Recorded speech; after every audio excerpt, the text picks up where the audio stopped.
A small community's only grocery store is destroyed by a fire. Firefighters worked to put out the flames at Finer Foods grocery store in Morocco Saturday night, and more than 10 hours later, the fire was still burning. News 18's Kelly Roberts spent the day in Morocco, where residents say the grocery store is a devastating loss to the community.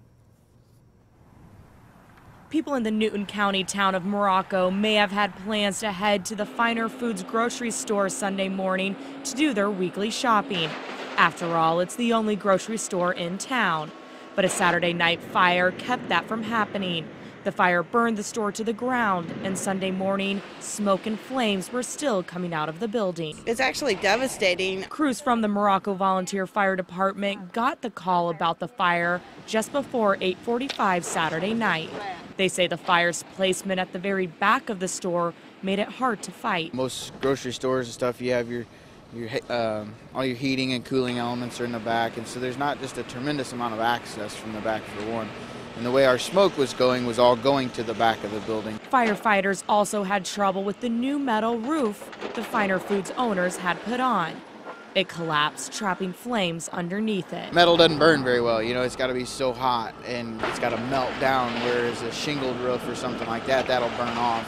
We would have vented a lot sooner. Finer Foods opened just over a year ago. Residents say it was nice to have a place in town where they could do their weekly shopping. Now the closest grocery store to the people of Morocco is 25 miles away. It was just really nice to have a store. It's going to be really hard not to have one again, particularly for the older people.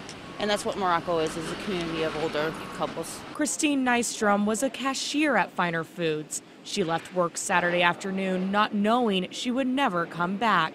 Now she wonders what her customers will do. We have a gentleman that is wheelchair bound, so he lives right behind the store. He'll come in his wheelchair, and he doesn't have anywhere to go now. The community was loyal to him. They might not have bought every single thing here, but I think most people in this community always tried to come here and buy stuff.